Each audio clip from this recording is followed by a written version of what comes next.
All right, I'm gonna do things a little different. I'm gonna do a little voiceover. I got some audio from T, asked him a bunch of questions, and I wanted to talk about what we did today, why we did it, and hopefully that helps you guys understand a little bit more when you come into the gym. Let's get to the footage in 3, 2, 1. I was totally uncomfortable. I was a total beginner in the beginning, and I was always athletic, but had no idea how to do these lifts. And and I was, even though I was athletic, I played tennis. I really wanted to get better at it, and strength was one of my weaknesses, which is the reason why I signed up for this. And the initial lifts, I really felt that I took some time to get the form right. But once I did, as we progressed, I think the first couple of weeks I struggled a bit, but then I started hitting good numbers, and I really felt confident.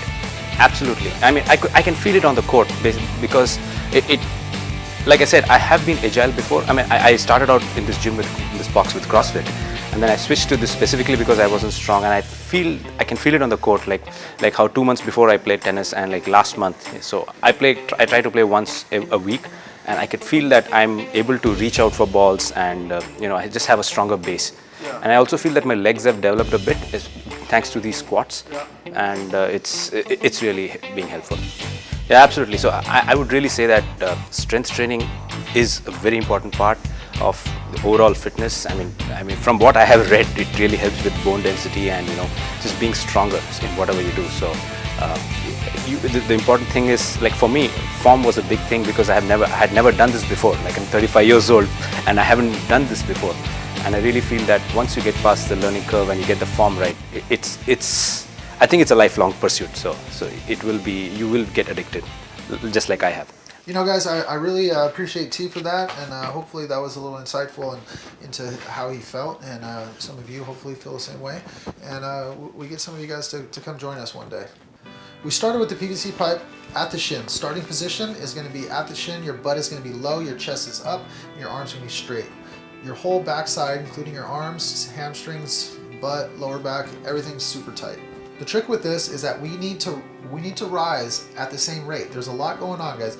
Your knees are pressing back, your chest is rising, and that bar is also coming up. And a lot of times, if the weight is heavy, or if our form is just bad, your butt is going to rise too fast, and then your chest comes up, and then you end up like flinging the bar up.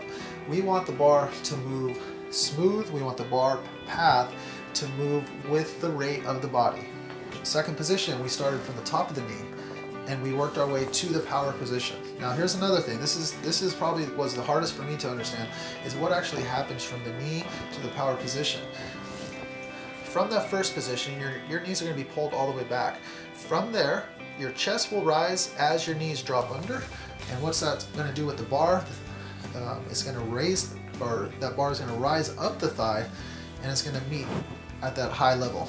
Really understanding that hinge, okay? From the top of the knee, we are hinging, and we're actually driving under. We're getting ready to jump. The third position was just that jumping position. We started from the power position, we extended up, and then we shrugged. We're trying to get T to understand to use the legs first, and only after you're done using the legs do you try to use your arms. All right, next up we did some primers with the bar. Now this is the level 1 program. It'll never change. It is 5 hinges. We want to keep that bar close to the thigh. We want the hips to move back, the chest push forward, but stay up. Okay, and then we want to keep the bar path on the thigh as it comes back up. We want to do that 5 times. All right, next up is a muscle snatch.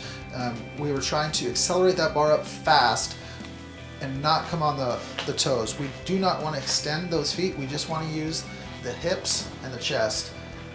And only once the bar comes to the waist do we want to pull. So it's just helping you guys keep those arms straight and using the speed of your hips and your chest to accelerate that bar up.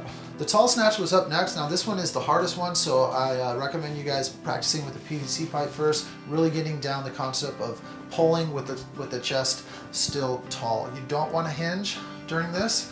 It's just a straight high pull and then a drop under. We're actually dropping under the bar. I know that it looks like you guys are supposed to be pulling the bar up over your head, but you're actually using the legs to drive the bar up. And then when you are pulling, you're actually pulling yourself down underneath the bar. All right, the last primer was just putting everything together. We want to combine the muscle snatch with the tall snatch to get, you know, our full low hang snatch. We want to accelerate that bar up fast. Now, I cannot emphasize enough that this bar needs to move up the body very fast. If you cannot get the bar to move up fast, there's no reason to be putting on weight. So really understand this level 1 program, the little progressions that we have for you guys. Finally, we moved on to the snatch. We started with 3 reps. We started light. We started at the waist. We worked our way down to the knee and back up, just the same thing that we practiced. And we tried to be fast and powerful with that bar. And after the 3, we would add weight. It still felt like, you know, pretty light. We left it, we did 3, and we kept this up until we got a little heavier. We went to 2 reps for about 2 or 3 rounds, and then we went to 1 rep for a couple rounds. The whole time we just worked our way up.